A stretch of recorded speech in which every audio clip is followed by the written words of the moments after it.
கொஞ்சம் கொஞ்சமாக வந்து பார்த்திங்க அப்படின்னா வந்து இப்போ மயிலுக்கு அப்படின்னு இந்த கழுத்தில் வந்து இந்த சுருக்கு அப்படின்னு இருக்குது அப்படிங்கிற மாதிரி இவங்களுக்கு என்ன செய்ய போகிறோம் அப்படின்னா ஒன்றும் புரியாத மாதிரி நிலமை ஆகிட்டே வருது. ஏன்னா வந்து இப்போ இந்த வீட்டில் நீ வேலைக்கு போயே தீரணுன்ட்டாங்க. அந்த டீச்சர் வேலைக்கு போனால் வந்து சர்டிஃபிகேட்டை கேட்பாங்க. சரி ஓகே வேறு ஏதாச்சும் போய் சொல்லலாம் அப்படின்னா வந்து நாங்களே டெய்லி போய் ட்ராப் பண்ணிட்டு பிக்கப் பண்ணிட்டு வரணும் ஒரு இடத்துல கொண்டு விட்டு வச்சுருக்காங்க.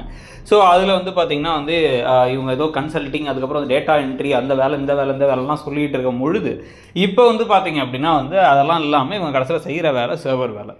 இதில் வேறு என்னென்னா இன்னும் ரிஸ்க்கான விஷயம் இது. முன்னாடியாச்சும் வந்து வேலைக்கு போகிற மாதிரி போயிட்டு இவங்க வீட்டில் வந்து உட்காந்துக்கலான்னாங்க. ஆனால் வந்து இவங்க வீட்டில் சம்பளம்னு ஒன்று கேட்கும்போது என்ன ஏதாச்சும் கொடுக்கணுமே. ஸோ அதனால் வந்து இவங்க ஏதோ இடத்துல வேலைக்கு போயிடலாம், அங்கே வந்தால் மாட்டிப்போன்னு இங்கே வந்தால் இங்கே இப்போ நாளைக்கு இந்த ஹோட்டலுக்கு சாப்பிட்றதுக்கு என்னைக்காச்சும் ஒரு நாள் வந்து பாண்டியனோ இல்லை வந்து சரவணனோ அந்த குடும்பத்தில் யாராவது ஒருத்தவங்க வர மாதிரி கண்டிப்பாக காட்சி வரும்.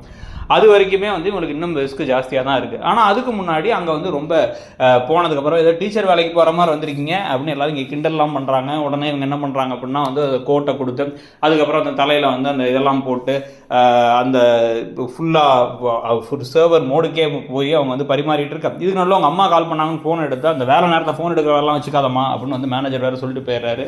சரி ஓகேன்னு அதையும் வச்சதுக்கப்புறமா இவங்க அம்மாவுக்கு ரொம்ப ஒரு மாதிரி ஐயோ நம்ம பிள்ளை இப்படி கஷ்டப்படுறாளேன்னு அந்த பாக்கியத்துக்கு ஆயிடுச்சு. ஸோ அவங்க என்ன பண்ணுறாங்க எப்படியாச்சும் பாண்டியனுடைய மனசை வந்து மாற்றிடலாம் அப்படின்ட்டு இப்போ தான் கல்யாணம் முடிச்சிருக்கா எதுக்கு வேலைக்கு போகணும் அப்படின்னா வேலைக்கு போகிறது தான் முக்கியம்.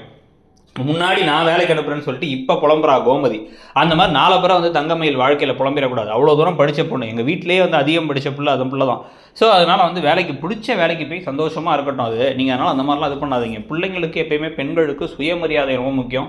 அவங்கவுங்க வேலைக்கு போகிறது முக்கியம் அப்படின்னா அவள் படிக்கலையப்பா அதப்பா பிரச்சனை அப்படின்னு சொல்லிட்டு தலையை ஆட்டிகிட்டு இருக்காங்க இந்த பக்கம் இவங்க 2 பேரும்.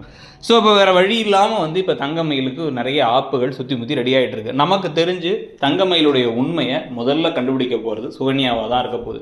மற்றவங்களாம் சந்தேகம் இருக்குது. ஆனால் வந்து சுகன்யா அதை கண்டுபிடிச்சி டமால் அப்படின்னு எல்லாத்துக்கு முன்னாடி தூக்கி போட்டு உடைக்க போகிறாங்களோன்னு தோணுது. நீங்கள் என்ன நினைக்கிறீங்க? அந்த கதை இப்போ எப்படி போகுதுங்கிறத சொல்லுங்கள். தேங்க்யூ.